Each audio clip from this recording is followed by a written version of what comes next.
His Holiness Moran Mor Ignatius Ephraim II, Patriarch of Antioch and all the East and Supreme Head of the Universal Syriac Orthodox Church. Your Eminences, Your Excellences, distinguished guests, you all are welcome to this reception at the honor of His Holiness Ignatius Ephraim II during his first apostolic visit to Sweden. We are honored to have you all gathered here on this occasion. Since his enthronement last year, His Holiness has visited many of the dioceses of the Syriac Orthodox Church, and especially in Syria and Iraq, where our people and the Christians have been displaced and expelled from their homes. During those visits, His Holiness blessed the people, but also gave hope, comfort, and strength to the refugees who are suffering and struggling.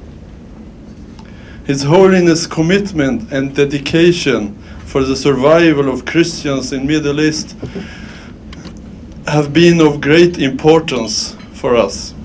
He has devoted much efforts from political and humanitarian perspectives, contributing to relieve the suffering that our people is facing. His Holiness has also dedicated efforts to highlight and commemorate the centennial commemoration of Saipho, the Syriac genocide. Therefore, it's a great honor and blessing for the Syriac Orthodox Church in Sweden and its members to have this first apostolic visit by His Holiness to Sweden in 28 years. And now we will just in Sweden also have a... Hans helighet Ignatius Ephraim den andre, patriark av Antiochia och hela Östern, överhuvud för den universella syrisk-ortodoxa kyrkan. Ers eminenser, excellenser, ärade gäster och vänner. Ni är varmt välkomna till denna mottagning till ära för hans helighet Ignatius Ephraim den andre. Under hans första apostoliska besök till Sverige. Vi är hedrade att ha er alla samlade här på denna tillställning.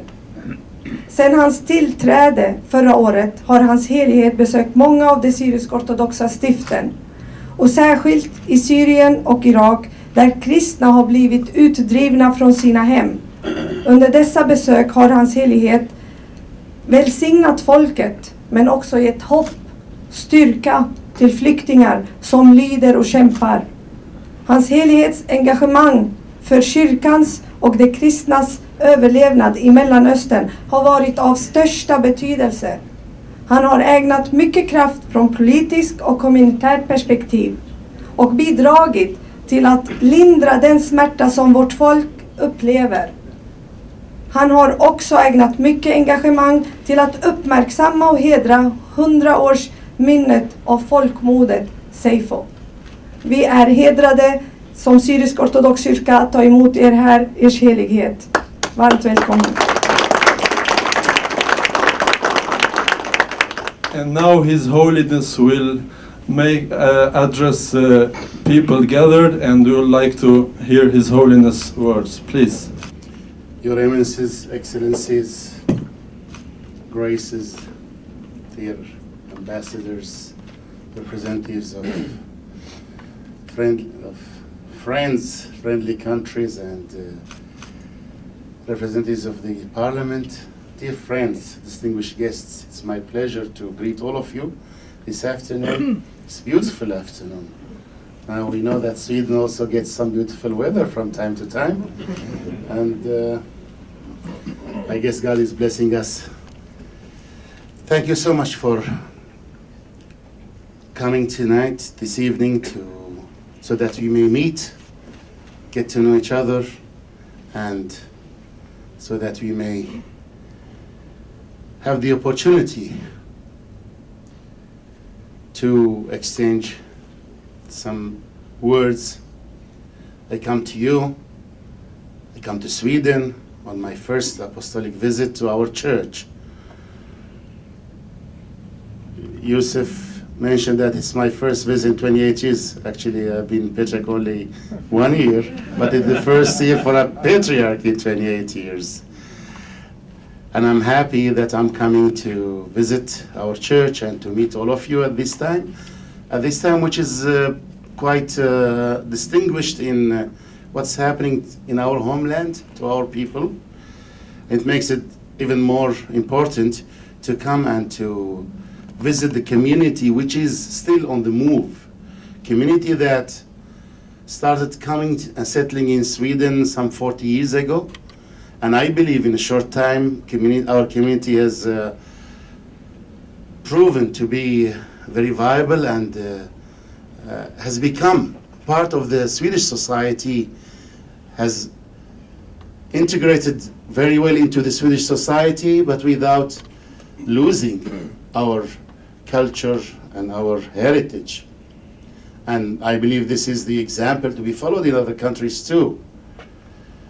But I come also at a time when more and more people are still coming to Sweden. More and more refugees are showing up every day in Sweden. We may ask, why are people choosing Sweden to come to? Obviously, the hospitality of this country, the friendliness of the people, and the extended arms of these people have encouraged and are encouraging more of our people to come to Sweden. Are we happy with that? We are not happy that our people are leaving their homeland. No, we are not. Because we want them to stay where they have been for thousands of years, since the beginning of Christianity, but much earlier than that too.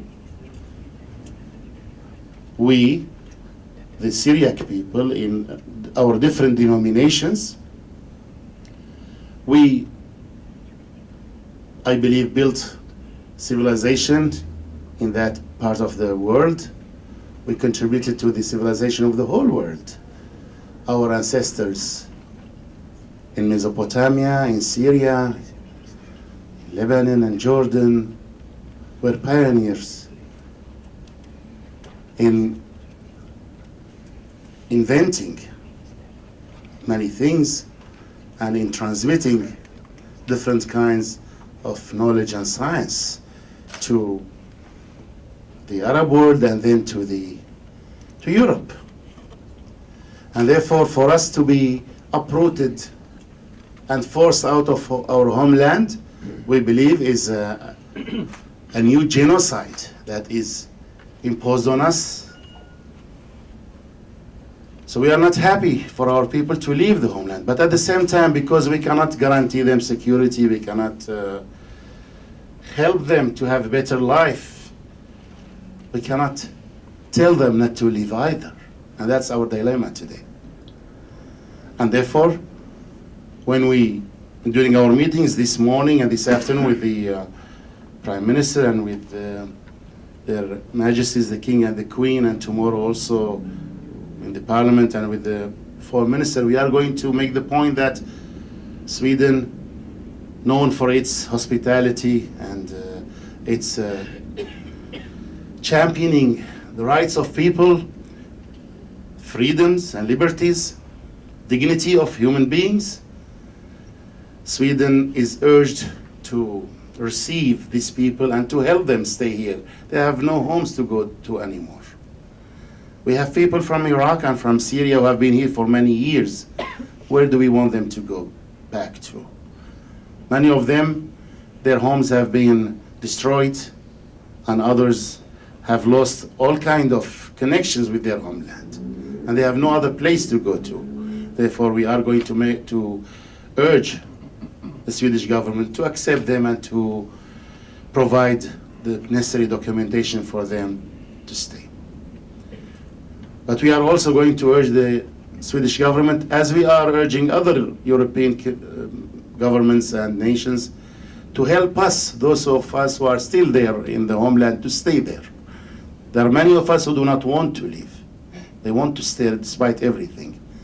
And we need you the Swedish and the countries represented here, to help us stay there, to help us continue to live in our homelands.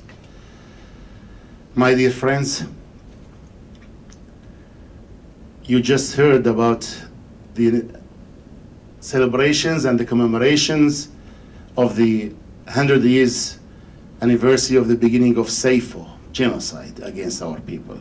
Together with our brothers and sisters, the Armenians and the Greeks also, we lost some 500,000 of our Syriac-speaking Christians in the former Ottoman Empire.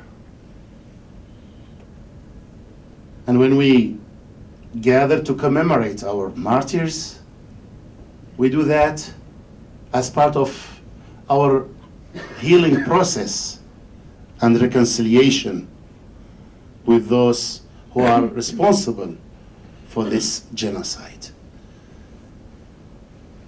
We make sure our people understand that we are commemorating the Seifo and the memory of the martyrs in order to extend our hands and open our hearts to our neighbors, the Turks and the Kurds and others who... It's our way of healing our wounds and also extending our hands to our friends in order to walk in the path of reconciliation, which should start by recognition and confession. We cannot start healing our wounds without confessing our sins and whoever committed the sin during the genocide, and also without talking about the issue. For 100 years, we, the Syriac people, did not talk about Seifo. Only the last 10, 15 years, some of our organizations here in Europe started talking about it, and the church officially adopted this commemoration this year because it's the 100th anniversary. The world continues to witness many genocides. Since the beginning of the 20th century, many more genocides took place in Africa and in Asia. And I'm afraid more also will be committed in the future if the world does not unite in promoting reconciliation, peace, and acceptance of each other. As I understand it, genocide happens because someone somewhere decides that the other person is not a human being. Therefore, that person does not deserve to live. No matter what the reason is, no one has the right to deny the other life.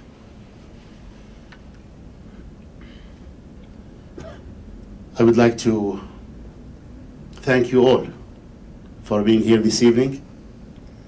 And I know our community in Sweden, the Syriac community in Sweden, represented by our two dioceses and all the organizations that we have in Sweden, who are very law-abiding people and would like to make the best of what Sweden offers for our people. At the same time, they would like to pay back the society by being faithful citizens, proud Swedes, and also contributors to the prosperity and the development of Sweden even more. I'm very proud of our community here. I'm really proud when I see among our people some great businessmen, great educators, artists, and we don't forget, of course, the politicians who are among us, a minister in the cabinet, and quite a few, 5 or 6 members of the parliament, depending on which country, which party is in power and which party is in opposition. But we are proud of all of them, and we encourage them to do even more for Sweden, which they chose as their country, as their homeland for now. Thank you so much. God bless you all, and may God bless this beautiful country, Sweden, and all the nations you represent here. And thank you for your friendship. May God bless you.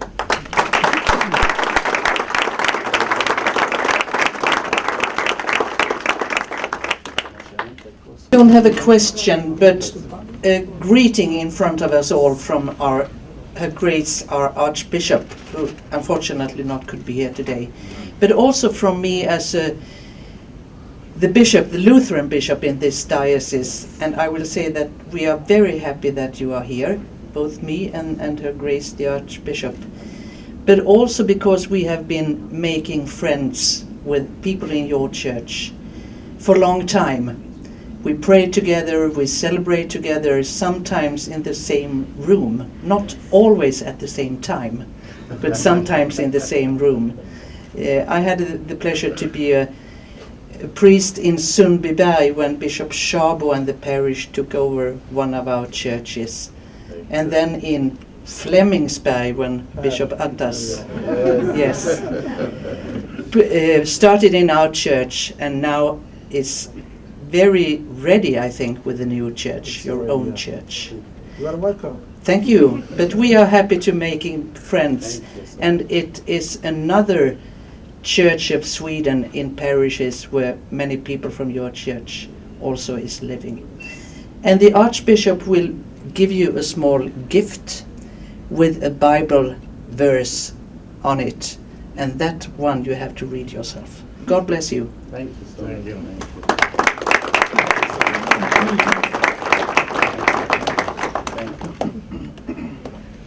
What is this banner for? It's in Swedish. Let me try. Oh, it's in English too.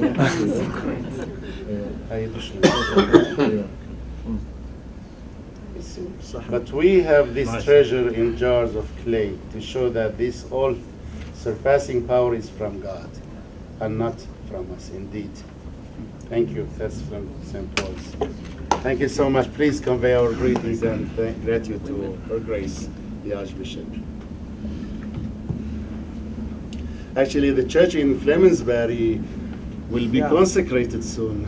Yes. Between 18 and 22nd, I think. Yeah, of September. September. Yeah. So hopefully you'll come and attend. you ska there. Holiness, it's an honor to have you here. I heard so much about you before your visit, and it's very heartwarming listening to your words right now, especially coming from that part of the world where we are all so concerned about what is going on. And you just mentioned that the authorities that you are meeting, you are asking them to welcome the people, but some people do want to stay back and they don't want to be uprooted. And you used the word, you said that it is a genocide that is being committed yet again. What is it, in your opinion, that we as representatives of countries that are directly affected, as you know, I'm in charge of the Embassy of Lebanon, what is it politically that you think could be done to promote and to assist this cause? And you yourself being on the ground, do you see light at the end of the tunnel with all that is going on? Thank you. A religious person, a church leader, we cannot live without hope. Hope is always there, and light will always be there at the end of the tunnel, but it looks like it's going to be a long time until we see that light and we see peace restored in our area there. Lebanon is one of the countries that is suffering from the toll of refugees, number of refugees. Over 1.5 million Syrian refugees are already in Lebanon, and it's a small country of 3.5, maximum 4 million people. But the international community has a responsibility towards these refugees. The international community, especially the great powers, who are somehow involved in the situation there, they bear responsibility towards these refugees and towards what's happening there.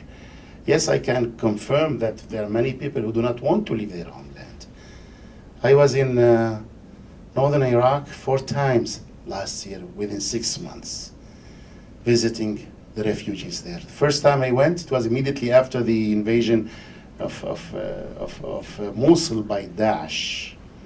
The people of Mosul, mainly the Christians of Mosul, about 20,000 of them, took refuge in the villages and the towns of the plain of Nineveh. And then within 6-7 weeks of that, first forced migration, or first expulsion. Now these people who came from Mosul, together with the inhabitants of the plains of Nineveh, all of them, about 150,000 of them, plus many hundred thousands of the Yazidis and others, were all expelled once again from the villages of the plain of Nineveh. And most of them are still refugees in the Kurdish region of Iraq. I visit them in their caravans. And when they were still on the streets under tents, now most of them are housed in either caravans or apartments rented by the church authorities there. And 20-25 people are crammed into one apartment of 3 or 4 bedrooms. Their conditions are not at all fitting a human being, really. In one caravan of 3 to 6 meters, some 5 to 6 people live. Yet, despite all of this, there's so many of them telling us, I want to go back to my village. I don't want to leave this area. I want to stay in my hometown, in my homeland. So for these people to stay there, they need help. First of all, they need these villages and towns need to be liberated from Daesh. Second, the international community should also take responsibility, because the Iraqi central government is not able to help in that situation because of what's happening in the rest of Iraq, of course. And the Kurdish region also was not able to protect, the Kurdish authorities was not able to protect that region. So they were left on their own. That's why Daesh was able to enter these villages and towns. So these people need to be helped to stay in their homeland, and they're willing to rebuild their lives there, their homes, their churches, their schools, their mosques, their places of education and worship. What we expect from your good selves and from others, to try to understand what's happening there, and on the human,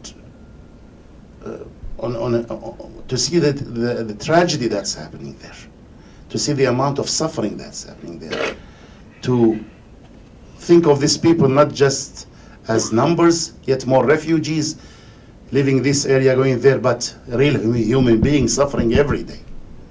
And if anyone of you goes there, will feel the same thing, will feel the same passion about the situation that I'm feeling and I'm talking with. So it's the responsibility of all of us, really, the whole community, the international community, the countries, the churches, and the individuals. And I would like to take this opportunity to thank the churches, in particularly here in Sweden, and for their prayers and for their help, which is being channeled, of course, through the international organizations. But I would like also to emphasize here the role of the local churches there in helping these refugees and displaced persons. And we help not only members of our churches, we help the entire population. We help Christians and Muslims, because we lived together for many centuries, and we were together all this time. And only the last 5-6 years, all of a sudden, we are made enemies by these strange thoughts and ideas that are coming to us from outside the area. We know that majority of the Muslim people in the Middle East are peace-loving people. They have lived with us, we lived with them. We have no problem with that, but there is a small minority who adopted and embraced these extremist and fanatic ideas and ideologies, and we are suffering. Muslims and Christians alike, we are suffering because of that. His Holiness. Oh, we had one more. Your Holiness, Barak Mor, Shlomo. My name is Fredrik Malmen. I am from the Liberal Party in the Swedish Parliament. We are three of us here. Also, we are very glad that you visit Sweden, and also we strongly support and think it's very important that you mention the importance of integration in Sweden. Yes. As well. And the Syriacs and the Assyrians and Chaldeans living here in Sweden has contributed so much to our society. And I think that it's also very important that we in Sweden realizes the depth of this tragedy going on in your homeland. I have visited the Nineveh Plain several times, and I was there 3 weeks ago, very close to the monastery Marmatai. Marmatai now it's on a mountain and it's still protected from Daesh. But very close to that, further down in Mosul, there is the other monastery of where they blew the tombs. The name of it is Marbenam. Yes, Marbenam, exactly. And the Matai monastery was created because of Marbenam, when he had to sleep in a cave many years ago. So first they attack your people and expel them from areas like Karakush and Bartella and those neighborhoods and Mosul, and then they attack your heritage and the old ruins from the Nineveh time, and then they attack the Christian monasteries. So my question to you is, of course, we in Sweden should also share the view that the Syriacs and Assyrians and Chaldeans living in Bet Narin, that they should that it should be possible for them to still live there in security. But when we know the situation and how hard it is to guarantee that, we cannot do anything else as human beings than, of course, show generosity and humanity when people are coming here as refugees. I think it's very important that we stick to that humanity and humanitarian approach as Swedish politicians and the Swedish society to give security and a helping hand to your people when they are escaping here. But on the other hand, we know that in one sense this is a religious and ethnic cleansing going on, and our solidarity with the people who are escaping is also creating a situation in your homeland where more and more people are leaving. And I would like to hear your comment on that, because there is a very important with the balance here to show the solidarity, but also not to see a new day tomorrow when there are no Christians hardly left in the whole Middle East region. And thank you very much for your speech. You identified quite rightly and adequately the issue that we are dealing with and the dilemma that we are in as a church and as a community. We cannot guarantee safety of these people, and we do not want to see them leaving also, because we yet again will be uprooted from our homeland and re-implanted somewhere else, and we know what that means. We are facing both religious and ethnic cleansing, yes, at the hands of people who have no toleration for others, who have no acceptance of the others. And once again, I repeat that this is a new situation there, really. We lived with our Muslim brothers and sisters for many centuries. It was not always peaceful, but it was mostly peaceful. From time to time, problems will arise and persecutions will happen. But we learned how to live together. We learned how to become neighbors. But all of a sudden, this is happening. We know that our people, eventually, those who are leaving the area, will end up here in Sweden mostly, and some of them in Germany probably, and some other European countries. Now, what can we do to keep them there? There's very little that we can do, but that's why we are appealing to the international community to help us keep them there. And one of the plans that we are promoting in Iraq, for example, and because we see Iraq going towards division, unfortunately, which we do not like to see. We want to see Iraq maintaining its integrity, territorial integrity, staying one country, because we believe our security is best guaranteed by a strong government in Iraq and in Syria, a government that can guarantee the security of all of its people. We do not want anything extra. We want just to be citizens treated equal like other citizens of the country and protected by the government of the country. But when we see Iraq going towards division, and it's not a secret that the Kurdish region now are almost on the brink of declaring statehood. I think it's obvious, we all know that. So if that happens, and if God forbid the rest of Iraq also is divided, where do we go, our people, as Christians and as an ethnic minority? I'm talking about the Syriac speaking people in their different affiliations, Syriac Orthodox, Syriac Catholic, Assyrian Church of the East, and Chaldean Church. These are all non-Arab elements in that area. We live with the Arabs for many centuries. We helped the Arab civilization there. We benefited from it too. But now we see that Iraq is going towards division. What happens to us if that happens? Where do we end up? Which one of these three states will host us? Will we be treated there equal citizens? These are the questions that we are faced with. And therefore we are in support of the idea of, if Iraq goes towards division, we're supportive in the idea of securing a safe haven for our people in the plains of Nineveh.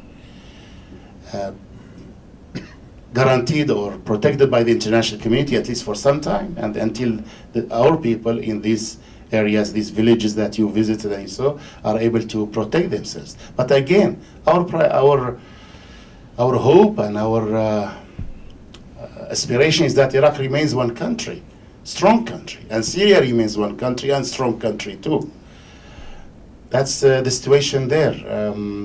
Yes, we like our people to stay there, but yes, also we cannot guarantee them any kind of security. Therefore, we have left the decision to them individually and as a family. They make their decision, and we are committed to helping them, whatever that decision is. But we cannot help in any kind of organized migration. But once these people make it to safety in Europe or somewhere else, then we do our best to make them settle there, and we contact the local authorities to ask them to help these people settle there. But there is one thing that these countries can do, that is to somehow help us make these people feel secure in their homeland. And that doesn't happen until the whole situation is changed and peace again is established in our part of the world. First, I'd like to welcome you in Sweden, and thank you for your speech. It was very interesting. And you mentioned very in detail the importance of staying our brother Christian in homeland. Yes. That's very, very important, because Iraq is a very wealthy country by this diversity which we have. So it is very, very important for us. I know that convincing these people to stay, it is very difficult. I know the situation is not too good to force them to stay, but there is a vast part of Iraq that I can tell you that there is security. But just only security it's not enough. Their life, the economic situations, you know, that we have in Iraq, not just only we face the threat of the ISIS and the war, but also we are in a very, very deep crisis, economic crisis, financial crisis.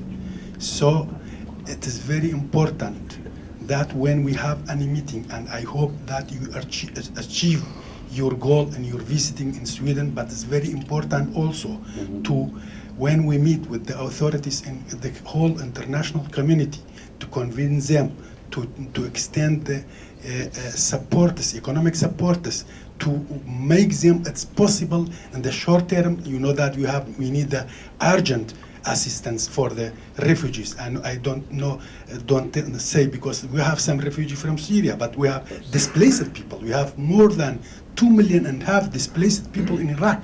So we need the help. You need the supporting from the whole international community to convince these people to stay in their homeland.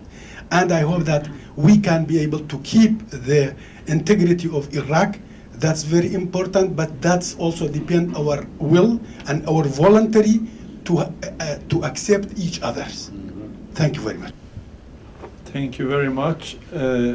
Please, otherwise we could have something to drink, and I think some snacks and something to eat, and then it might be opportunity to later also have a speech or ask His Holiness any questions. So. So it's time for mingle now. Thank you.